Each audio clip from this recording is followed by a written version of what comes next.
Mm.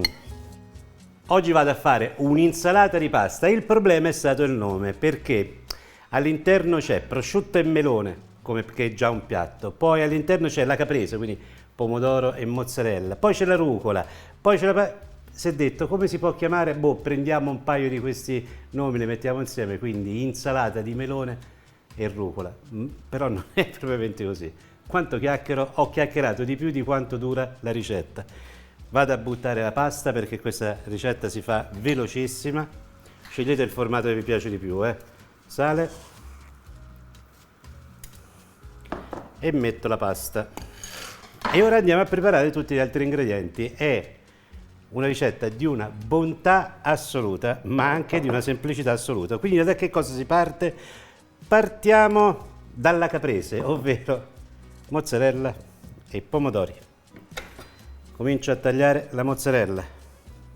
Non mozzarella da pizza, Anzi, più è morbida, più è buona. In questo caso qui, in questa ricetta qui. E la faccio a pezzettini. E la rimetto un pochino, pezzettini un po' grossi, ho fatto. E la rimetto però a scolare un pochino perché ora è tanto liquida. Vi dico anche com'è. Buona, molto buona. Questa è mozzarella normale, ma se volete potete utilizzare la mozzarella di bufala. Ci sarebbe divinamente. E vado a tagliare i pomodorini. Le taglio in 4.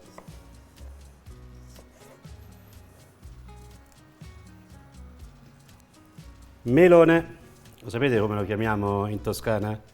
In Toscana, poi non lo so se in tutta la Toscana, però in provincia di Grosseto la maggior parte delle persone lo chiamano popone. Il nome è buffissimo.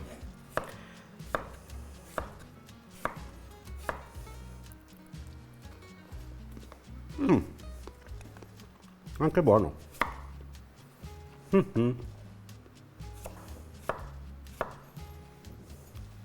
Aggiungo la mozzarella, un pochino d'olio,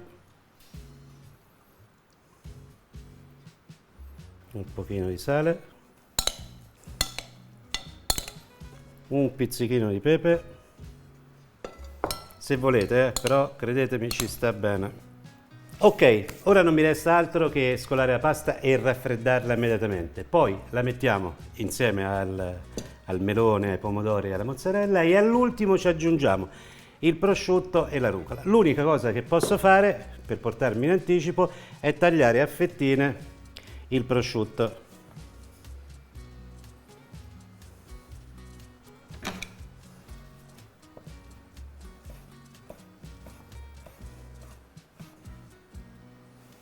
Ecco fatto.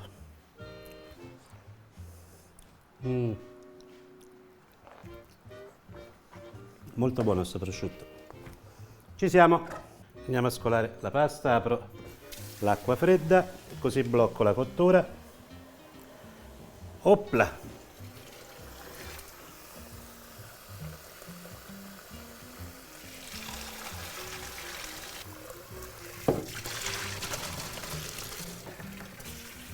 E la passo sotto l'acqua. La trasferisco nella ciotola. Prendo un cucchiaio più grande e comincio a mescolare.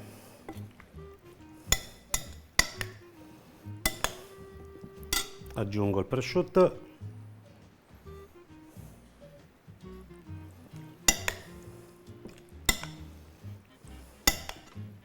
E per ultima la rucola.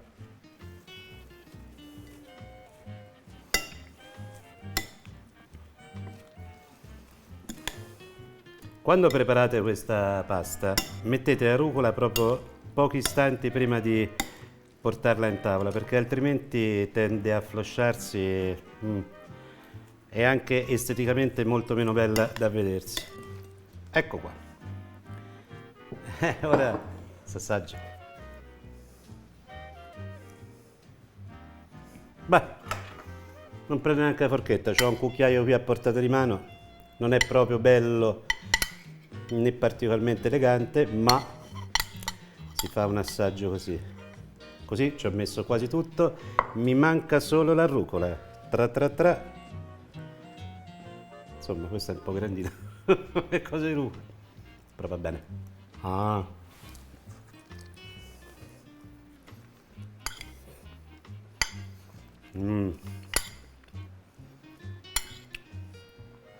Il contrasto tra le cose dolci e le cose amare dentro questo piatto è fenomenale, la sapidità del prosciutto. Mm.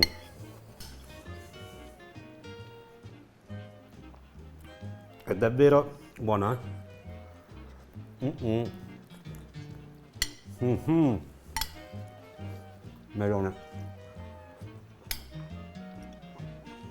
Merita.